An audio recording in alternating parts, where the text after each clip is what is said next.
les véritables maîtres du monde.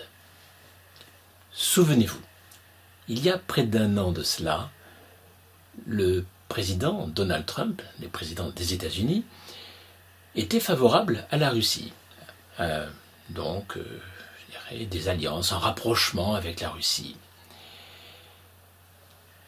Quasiment quelques semaines après, la CIA a accusé Donald Trump de comploter avec la Russie. Souvenez-vous, c'était grave. Il a failli être condamné par la justice et être destitué. Et au cours des mois qui ont suivi, on peut dire qu'il y a de l'eau qui a coulé sur le pont.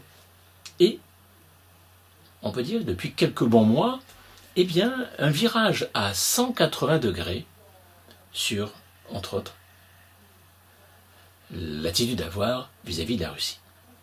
La peur d'être viré, excusez-moi l'expression, a fait que ce grand président des États-Unis, qui était tout feu tout flamme pour vraiment faire ami-ami avec la Russie, eh bien, se met depuis quelque temps à accuser la Russie de tous les maux et à, d'évidence, chercher l'affrontement. Il fait absolument tout pour qu'on ne puisse plus lui reprocher de comploter avec la Russie. Il fait tout pour qu'on ne puisse plus l'accuser d'être un traître. Vous voyez comment, finalement, des services secrets puissants ont un pouvoir incroyable dans tous les États, quels qu'ils soient, et en particulier quand il s'agit d'un grand pays comme les États-Unis. Ils ont réussi, sans qu'il y ait vraiment peut-être de preuves réelles, ils ont réussi à, en quelque sorte, mettre ce président, pourtant fort, on va dire, à fort caractère, et ils ont réussi à le dresser. Ils ont réussi à faire en sorte qu'ils fassent exactement comme eux veulent faire, et comme ils ont toujours fait. Et ils ont réussi à faire en sorte que, finalement, ils fassent vraiment tout pour affronter les Russes et faire en sorte, justement, que, en effet, la Troisième Guerre mondiale puisse arriver à se produire. Car les États-Unis sont endettés, ultra endettés, ils utilisent la planche à billets au maximum, ils sont finalement, tout en étant puissants, ils sont dans une situation de déséquilibre très important sur le plan financier. Et donc, évidemment, comment faire de tout temps pour éviter donc d'être accusé, d'être mis en mal à l'intérieur d'un pays? On accuse les autres et on essaie de faire une guerre.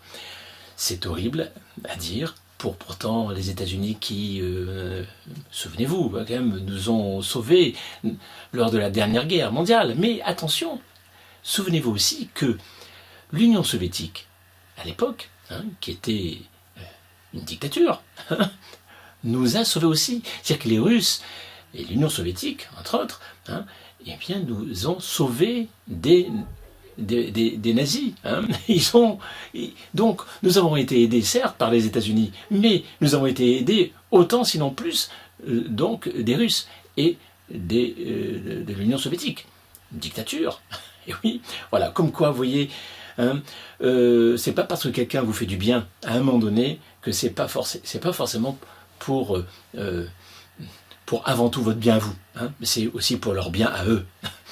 Car les États-Unis, à une certaine époque, avaient extrêmement peur donc de cette puissante Allemagne qui risquait de les avaler, tout cru.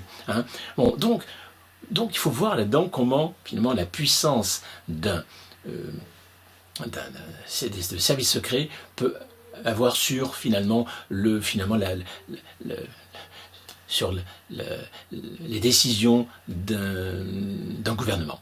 Donc, en fait, les véritables maîtres du monde, sont invisibles. Les présidents, qu'ils soient français, des États-Unis ou d'autres pays, ne sont que des marionnettes entre les mains de l'oligarchie financière mondiale. C'est ça qu'il faut arriver à comprendre. Moi, j'ai mis beaucoup de temps pour arriver à comprendre ça. Parce que, évidemment, il y a toute cette propagande des médias qui ont été rachetés en totalité par, justement, les grandes puissances financières. Donc, on peut dire que le tour est bien joué. C'est-à-dire que pour diriger un pays puissamment et facilement, il faut avoir les médias donc pour la propagande. Les dictatures aussi ont besoin des médias pour la propagande, les médias donc pour la propagande, et puis bien sûr des services secrets puissants, et évidemment donc de cette manière-là, si on peut arriver en effet à agir aussi sur la justice, etc., c'est parfait. Donc on se trouve devant des États vraiment forts et puissants, même s'ils donnent l'impression d'être en quelque sorte hésitant. En fait, derrière tout cela, il y a vraiment une puissance donc une puissance invisible qui pousse finalement donc les présidents à faire vraiment la politique de ces gens-là. Bon, et car n'oubliez pas que Hollande lui-même, le président Hollande, nous avait dit, pour être avant qu'il soit élu, qu'il allait s'occuper donc de la finance et donc faire en sorte que justement le peuple puisse être mieux traité vis-à-vis donc des puissances financières. Mais finalement, il a fait tout le contraire, quasiment tout le contraire. C'est-à-dire et maintenant, il le regrette. Bien sûr, il n'est plus au pouvoir, il ne risque plus rien. Quand un homme d'État ou une femme d'État est au pouvoir, il est automatiquement sous